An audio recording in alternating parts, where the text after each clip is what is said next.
Welcome to the show. Here's my dad. On this episode of the Infant Adoption Guide podcast, we talk with Terri Marcroft about our new book, Pro-Family, Pro-Adoption.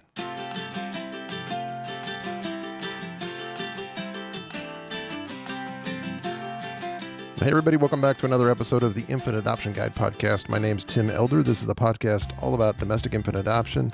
It's where we help you shorten the time and decrease the cost to go on your adoption journey, make it less stressful for you, reach the dream of becoming parents, as I have done 3 times. So thank you so much for joining me. Thank you for listening.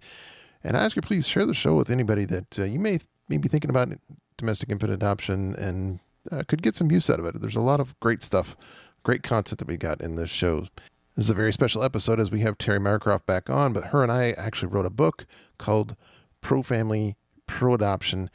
And it's really the stories and facts and resources and call to action for Christians, and really anybody, but specifically for Christians, to really get the word out about adoption. And there's our personal stories in there. There's personal stories from other people in this book. And it's just amazing content that we put together and wrapped up in this book that you can get on as an ebook or a hard copy on Amazon.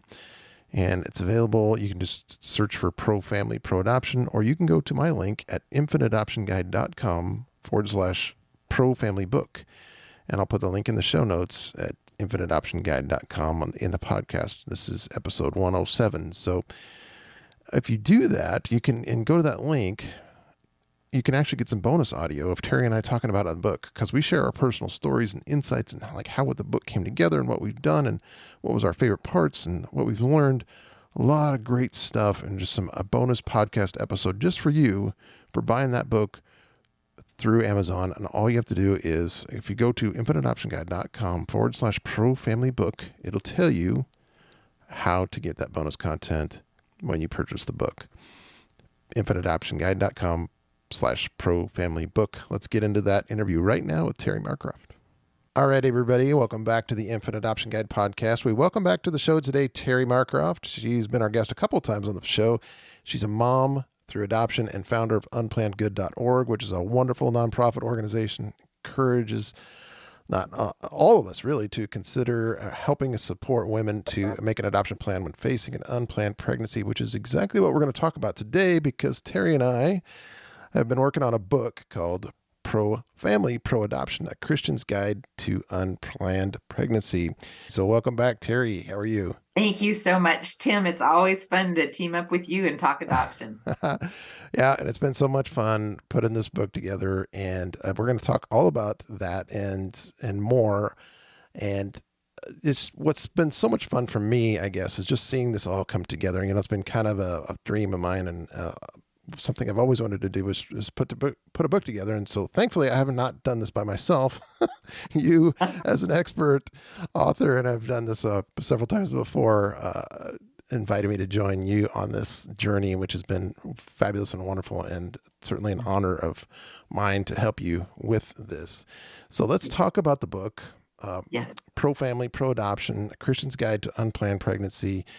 It's a really kind of a labor of love, I guess, really for you. I mean, it's embodied everything into your organization. But why this book? Why now, from your point of view?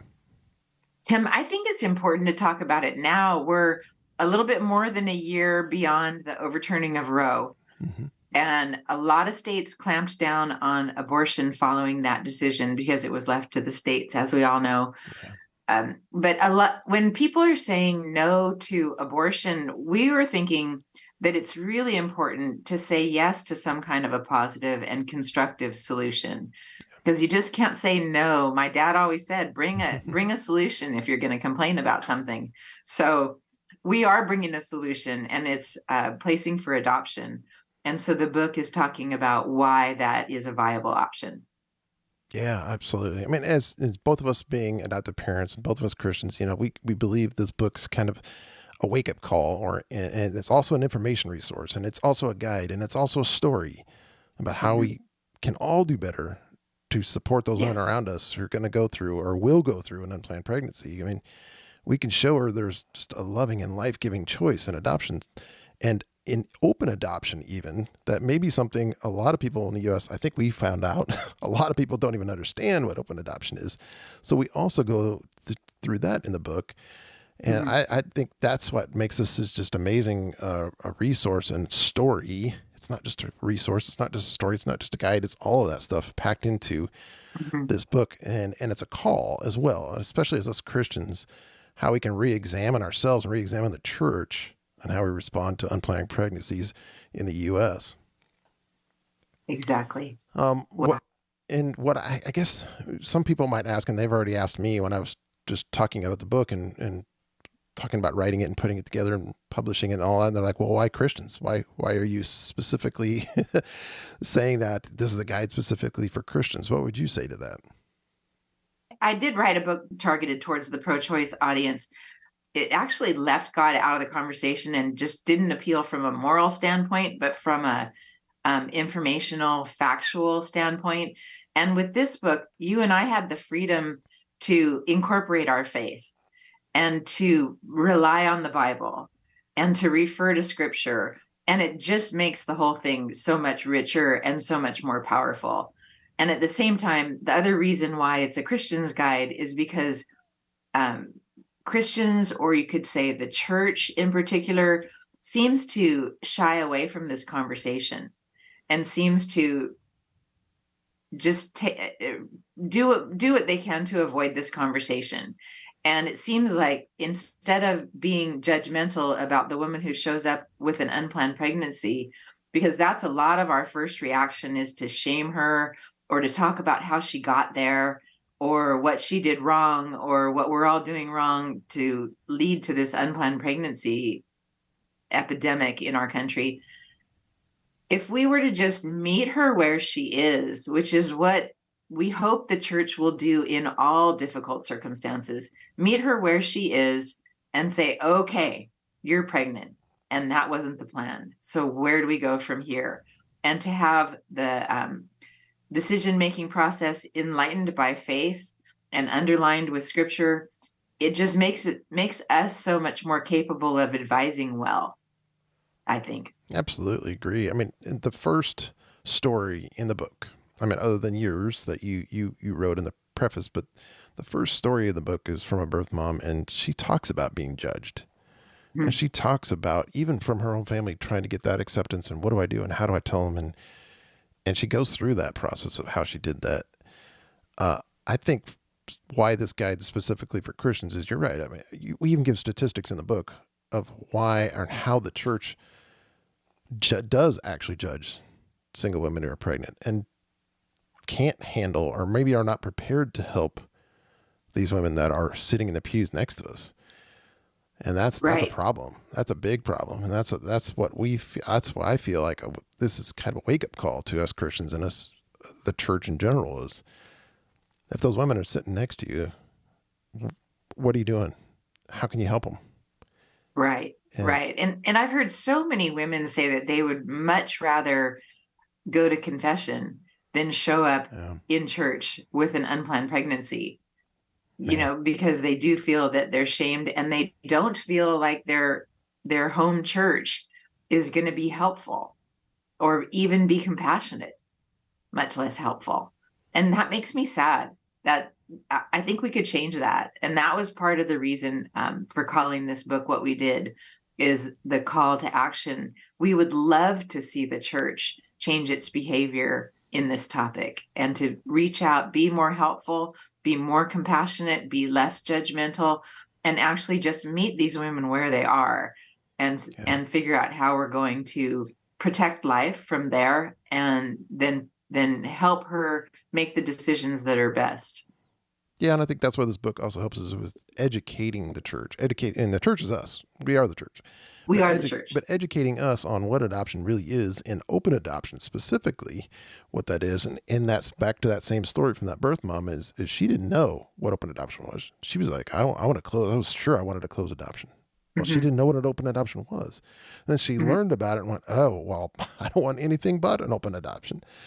So getting that information into the hands of us, we, the church, will help us be more sympathetic and empathetic and understanding and supportive of these women because we are armed with more information.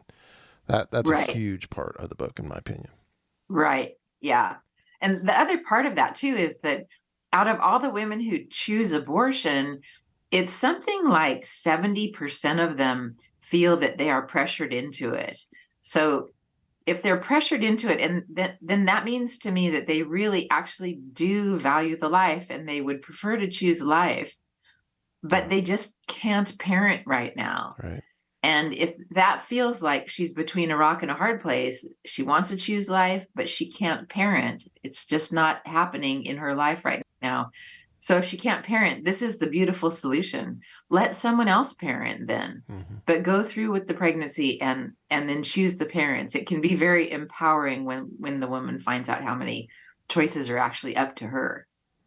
Absolutely. And that's comes to the main thought or an idea or message of the book is what we ask in there is called the $1 million question, which is why do only 1% or so of the women facing unplanned pregnancy actually choose adoption? I mean, that statistic is shocking. I mean, isn't it? 1%? Are you kidding me? Yes. Man.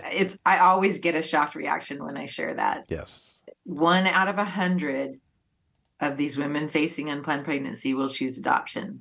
And it's hard. We admit in the book that it's hard. There's a whole chapter called It's Hard. Yes. And we know that. And the difference, though, is the long-term view versus the short-term view. Because lots of things that are difficult in the short term turn out to be the best for you in the long term. Yeah. So let's break down the book real quick. I'm not going to read out off every chapter or anything like that because I want you, the listener, to go get the book and check it out for yourself. But I want to give you an idea what the book, how it's kind of laid out. So we laid it out in 4 parts. So part 1 is unplanned pregnancy, the core of the problem in the U.S. So we break down kind of what the problem is and how the $1 million question that we just talked about, the 1%. And then we talk about what unplanned pregnancy looks like in the U.S. We talk about adoption in general. One chapter is really, I love this one, Not Your Grandma's Adoption, because that's talking about adoption today versus maybe what you, the listener, maybe know what adoption is from 40 years ago or from what Hollywood says it is. That's an important chapter because that also leads into open adoption, talking about that. And then, like you said, adoption is hard. It's not easy. But what is it? What does adoption is? And that's all about part 1. Part 2 is, can we talk? We're getting an honest conversation about what the realities of the choices are.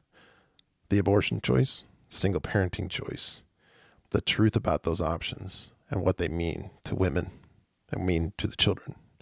Then part 3 is getting to the heart of the adoption, which is the triad. We tell 3 different perspectives: the birth parent perspective, adoptee perspective, and adoptive parent perspective, which I get blessed to be able to put my perspective in there. That's the adoptive parent part. So you get to read a little bit of my story in there in part 3. And then part 4, we get into the invitation part, the solution, like you talked about.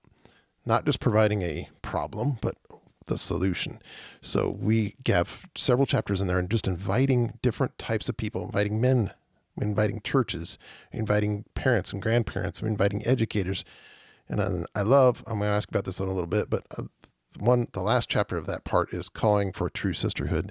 And I want to ask you about that in a minute, Terri, but that chapter is really, really powerful. So we'll talk about that in a minute. And then we conclude the whole book with Birth Mother's Reflections. So it starts out with the Birth Mother Reflection and it ends with the Birth Mother Reflection. And that's really, really powerful. And the back of the book is one of my favorite parts too, because it's just packed full of resources. So not only are we presenting what the issue is and educating you about adoption and helping you to invite you to suggest and influence and help the women around you, but then we're going to give you the resources on what to do with it. Anything you want to add to that, Terri? Great summary, Tim. Nice job. Well, yeah, I almost read through all the chapters, actually. It went a lot longer than I wanted to. But anyway, I wanted to give you guys, the listener, really an idea what the book is all about without actually being able to pick it up. So when you do, you'll know. Right. So as we talk about the church and one part in the book, we ask, well, what if the church, and I think you came up with this, Terri, I'm pretty sure you did. You said, what if the church was the first place a woman with unplanned pregnancy ran to rather than running away? We talked about a little bit about that, but can you explain that a little bit more? Like, what does that mean? Isn't it a shocking thought, though? Yes, That if you're absolutely. faced with a crisis pregnancy, to be able to turn to the church. Yeah. That should be Because a no-brainer. historically, sorry? It should be a no-brainer. Yeah. It should be, yeah. But it should be a no-brainer because historically, the church has been so helpful to so many aspects of society. The church started the first schools, the church started the first hospitals, the church started the first soup kitchens or homeless shelters. The church has done so much to improve society when people were facing very difficult challenges. But somehow we haven't had it together when they're facing unplanned pregnancy. So if we could just add that to the list, that's a place where the people need to rely on their faith, and they need to rely on Christ, and they need to pray to get them through it. And the church should be such a natural place to go when that's the situation. Absolutely. So you're saying, what does it look like? So first it starts with helping her think through the options so that she can choose life without that feeling of being so overwhelmed that her next 20 years are going to be devoted to parenting. Yeah. Like, help her to choose life and make it manageable, or make it less scary. Somehow make it something that doesn't just overwhelm her completely. And then after that, there's all the other ways that we help many families. We help with food or shelter or clothing or babysitting or whatever. There's lots of ways that we help the families in our church communities. And so it seems odd to me when we talk through it that the church is absent from this conversation. Yeah, it is odd. And one thing, and I know, Terri, you probably not have heard me say this, but recently I was talking about the book and this little story came out and it shocked me. And so it's not a very long story, but someone I know was single woman that had an unplanned pregnancy and didn't know what to do. And she was scared and frightened and didn't know where to turn, and tried to turn to the church, and the church didn't accept her. And not only did the church not accept her, but the church, and I say the church, and maybe this was a individual decision, I don't know, but the pastor of the church came to her house and, I guess out of compassion, offered her money and said, "Don't come back to the church." And to me, I mean, it just pains me to my core. Oh, yes. It's actually the opposite, everything opposite of what we as Christians and we as the church need to be about. And that's the call of this book. Yes. Yes. That breaks my heart to have the church say, "Don't come back." Yes. That's should never heartbreaking. Ever happen. Right. Mm-hmm. I mean, it gets me to the point where I wanted to ask you about calling for the true sisterhood. That was one of our chapters. And you wrote it so beautifully and well. But I wanted you to go explain it a little bit. What does the calling of true sisterhood mean, and why it was important to put it in the book? So true sisterhood. I grew up in a family where with 5 sisters. So I have 5 sisters today. Yep. And when I think about my love for my sisters, and you could take it figuratively or you could take it literally, but when I think about the love I have for my sisters, I want the very best for them in every aspect of their life, in every way. And so when I think of one of them facing an unplanned pregnancy, now to be able to consider counseling her or advising her inside of the backdrop of the unintended consequences of abortion or the unintended outcomes of single parenting, to me, the whole prospect of choosing adoption has been elevated with everything that I've learned about the downsides of the other two. Does that make sense? Yes, That absolutely. now that we know all the harm that abortion does to a woman's body, and we know all of the intense challenges of single parenting and how that compromises both the woman and the child. When we look at those two sets of downsides, and then we look at the intense, beautiful upsides of adoption as it's practiced today, very unlike the past, as it's practiced today, that makes, in my mind, adoption is elevated now to one of the best choices if you want to choose life, but you can't choose parenting.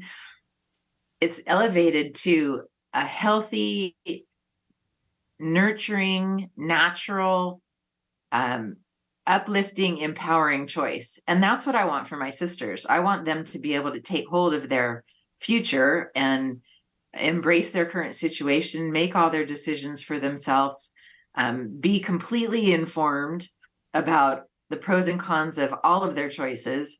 And with all of that information, to walk alongside them as they choose a healthy option.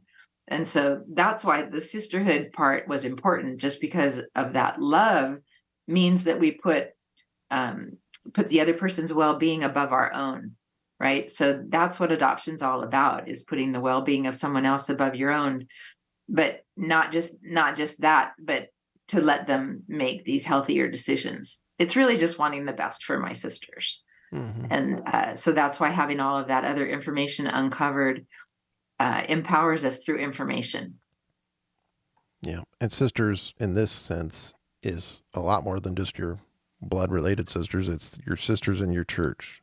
Right. All those sisters in your church. All those sisters. Yeah. The big Yes. picture of sisterhood. It could be all the women in the country. Right. Yeah. Mm-hmm. Yeah. I mean, the last sentence or a couple sentences you wrote in that chapter says, show that you have got the back of the woman you love. Show her what true Christian sisterhood looks like. Protect her, love her, pray for her, help her understand what open adoption is today. That's what that chapter is about. And I love that, how you put that in the book. And that's a huge part of the calling of all of us to see and to actually do. Get some action out of the book. Yeah. So I love that. And I appreciate you putting that in there. When we're talking about, I mentioned this before too, one of the chapters called Not Your Grandma's Adoption. And we alluded to it a little bit here with the open adoption concept. So just in case somebody's not listening to this and no idea what open adoption is, and they're going, well, yeah, what, so open, closed, who cares?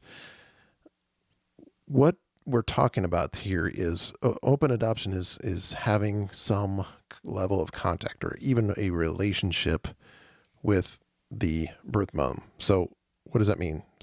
After a baby is placed with a family, or child's placed with a family, that adoptive family actually has some contact with the birth family. Either it could be the birth mom, the birth dad, the birth grandma, but has some kind of contact with that family, stays in contact with them. And not just for the adults in the situation, but the child, the center of this whole adoption. And that's the beauty of the open adoption relationship, and the reason for it is to help all involved, but especially the child. Anything you wanted to add to that, Terri? I think you did a good job. I would only say that the way that I think about it tends to be that it's about possibility. So there's no mandates on the relationship, and there's no frequency directives, about how often visits need to happen or any of that. It's more just that it's all possible. So if the birth parents and the adoptive parents can agree on whatever they want that relationship to look like, they can make that happen. And if they commit to some kind of openness, then it's possible for them to just decide on all the parameters and whatever works for all the parties involved. But you can access then some information. It leaves open a world of possibilities in terms of how it's structured. But the most important part is just that the truth is out there. It's transparent. So people know what's going on, and the child, most important, understands what the circumstances were that his or her birth mother was facing, And so he knows more about his story than he otherwise would with a closed adoption. Absolutely. And that's very healthy. Yeah. I mean, we've experienced that through our 3 adoptions, and just having different levels and different ways of having that relationship with our kids as birth parents. It's been huge, not just for us, but huge for our kids, just to see and know where they came from, and know what their story is. And then we share a little bit more of their stories with them as they get older. They don't know everything, but they will. Just when they get older, they keep getting to know some more and more and more, and they have that communication anytime pretty much anytime they want to. So it's totally natural for a child to want to know where he came from. Yes, that's an innate curiosity that all kids have. All kids want to know the story about when they were born, right, and how all that happened. Yeah, and for adoptees, it really helps them process, like, what did that mean? Why did they do it? What happened? How did I end up with you? Yeah. Those kind of questions really do come out. We're seeing that even more and more as our kids get older. And you're right. It's healthy. It's not easy. I wouldn't say everything's like hunky dory and, we just have all the answers and everything's fine and everybody processes it perfectly. That's not the case. I'm not saying it's easy, but it is so much more healthy than, I can't even imagine our kids going, what happened? And I have all these questions and you have no answers. I would be so paralyzed. Right. Yeah. It's good to have those answers. It's good for the child to know. One of the things that's really good for them to know is that the birth mother had a difficult road, that it's a difficult choice to make. Yes. And if they realize that she made it anyway for the child's own good, to place him with parents who were equipped to parent, then the child can understand better that he or she is loved, was loved, and is loved. Because otherwise, with no information, you can often think that, the child did something. The child would say to himself, what did I do that made my mom give me up? And that's not the scenario we want playing in a child's mind. No. That's very harmful. But if they realize that their first mom made that decision out of love, that's a whole different ball game. That's a really beautiful thing to know. Yeah, absolutely. I mean, even in the stories that we put in the book, one of them is Ricky's birth parent story. And the very first thing he says in there is, of 2 things I am certain, that my daughter loves me and that I made the right choice. I am a birth father, and 24 years ago, I chose to place my daughter Sophie in an open adoption. I mean, that's powerful, and his story is powerful. When you go to read it in the book, you will be just blown away, I guess, about the emotions and the things that you read and hear, and just pulling you through their stories as you read them. They're very, very powerful parts of the book. Right. I'm glad you brought that up, because one of the reasons that Ricky's story is very impactful and why we really wanted to include it was because it's the man in the scenario where the woman is facing an unplanned pregnancy. And often we think he has nothing to do with it, or he doesn't have a right to chime in on the decision making for the unplanned pregnancy. But Ricky did.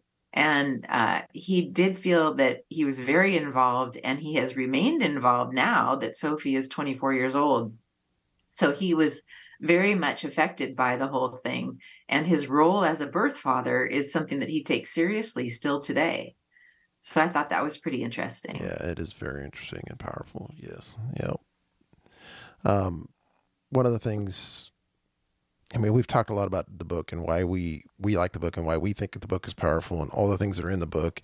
But what we've done is also collect some quotes from various folks all are in and around the adoption world about the book. Allowed them to look at it, allowed them to say, hey, what would you say about this book? And so we've included a lot of those quotes on the back of the book, on the inside of the book. And I wanted to ask you, Terri, which 1 or 2 of your favorite and why. But while you think about that, I'm going to tell everybody what my favorite one, which is from Matt Burke. And I don't know if you're not familiar with his name. He was an NFL player. He was a Super Bowl champion, but he's also a pro-life advocate. He's a dad of 8, and he knows adoption. And here's his quote, because it calls out men. And he says, this book reminds us that God calls men to lead their families and their households. Fathers and partners need to advocate for the women they love, especially when they face an unplanned pregnancy. Open adoption is a loving, positive response worth careful consideration. So I love that because he certainly calls out men. As a guy, he's calling out men. And we have a chapter all about that too, inviting men to lead. And so that's one of my favorite quotes. What about you, Terry?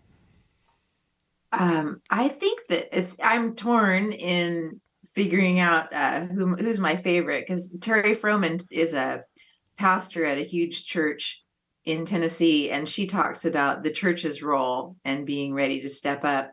And Valerie Hill is the CEO of the Bay Area network of medical clinics, women's clinics, and they are becoming more and more comfortable, I'd say, suggesting adoption to their patients. Where they've been historically, the medical clinics or the crisis pregnancy centers have been really focused on helping women to avoid abortions, but they're starting to talk more about adoption. And so I value her very highly for doing a rough job in a very liberal area. So I appreciate Valerie Hill's quote in there as well. Yeah, there's a lot of great quotes. And the reason for that is not that, we want to get everybody to help us promote the book, but to get people, other people's opinions. And I think, at least when I'm looking at a book, and especially I'm looking at the back of the book, I'm going, why should I read this book? And I'm literally reading the quotes going, that makes a lot of sense. And that sparks a thought in my head, or a reason for me to pick up that book and go, yeah, I need to dig into this and take a look at it. So hopefully that does that for you, the listener, as well, because don't just take our word for it, because we're in the middle of it. We're all about the book, but we definitely want you to get opinions from other people as well to hopefully spark your interest in the book. So I wanted to talk about the resource section at the back of the book. There's so many things in there, not just websites, but books, podcasts, adoption agencies. There's just a ton of stuff in there. But one of my favorites is the Care for Pregnant Women section. I remember when you first shared this graphic with me, Terry, I was kind of blown away by it, because the graphic says women have real choices. And the very first, or the sentence at the top says, there are 14 women's health and pregnancy centers for every Planned Parenthood. And it just shows the dots all over the United States. And that part, that's just such a powerful graphic to me. And there's so many organizations that are spelled out in the resource sections that absolutely care for pregnant women in there. So it's not something just to say, okay, here's a book about adoption, why adoption is important, and how come we aren't considering it, and what's the church doing about it, but here's where to go to help the women in your life. Right. And so part of the reason, so the resources section is extensive, as you point out, and part of the reason we thought that was extremely important was because the whole book is calling on people to suggest adoption and to encourage women to choose adoption, and then to support them through the journey. And so in order to do that, maybe everybody doesn't feel capable about that until they get more immersed in the topic and understand how open adoption works. But also, if they know that there are a whole ton of resources to draw on, they can lean on all those organizations. They can lean on their local adoption agency.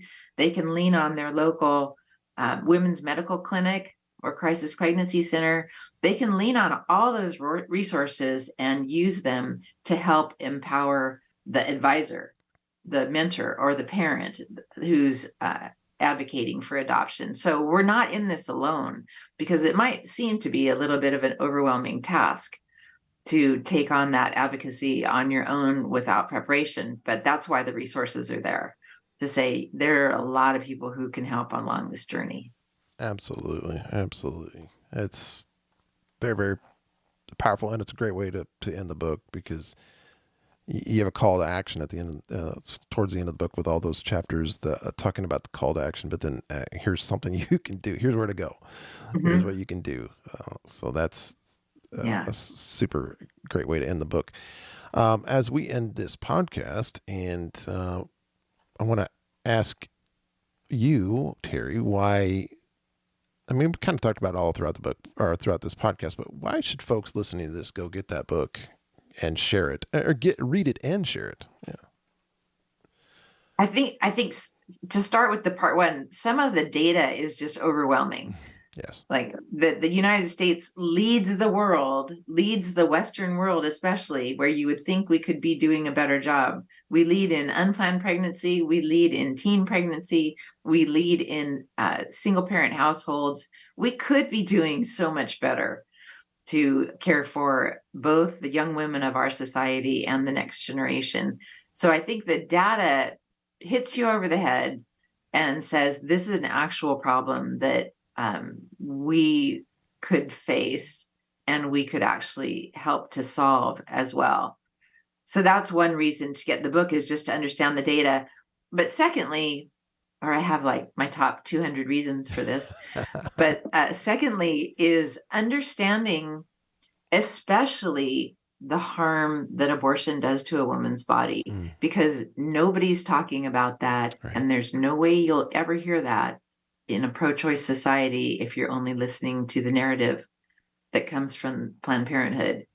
And so understanding what it does to a woman's body, most of that information came from a huge variety of studies, but a lot of the studies were summarized by the APLOG, the American Association of Pro-Life GYNs, and they do some amazing work that documents from a medical standpoint, because they're all gynecologists and obstetricians, and they document all of these the harms that's done to women's bodies. And so that is not information that you can get anywhere else, really, summarized in this way so that it's talking points and you can take it to heart and then share it with somebody else. So I think that's a pretty important section of the book.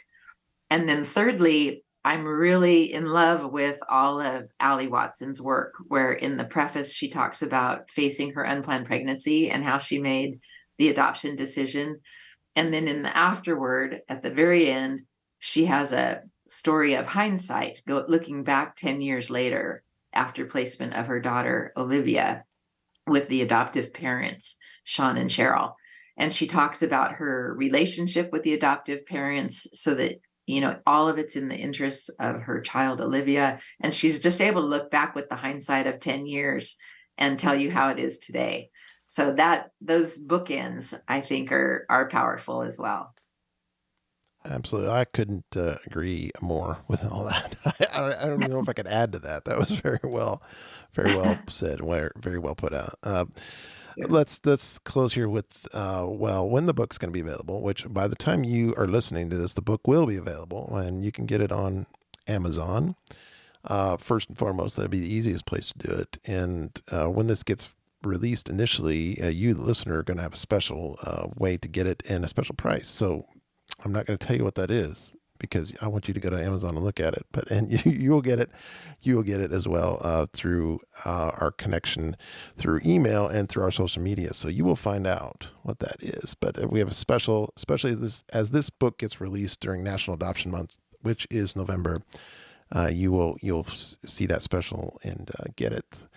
And you can connect with Terri at unplannedgood.org. And you can connect with me at infantadoptionguide.com. And I just wanted to close with this very well written dedication, very short, but the dedication at the front of the book.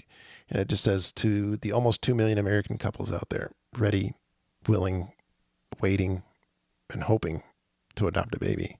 May God give you faith to persevere in your trials and wait patiently on the Lord.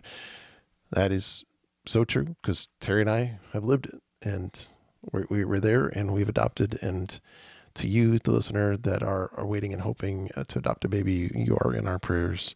And we hope you get this book and share it, because it really is a powerful calling and a powerful resource for all of us, but especially as Christians, to take out into the world, into our churches, and support those women around us. It was a pleasure to work with you on this book. Certainly the honor was mine as you asked me to join you on this.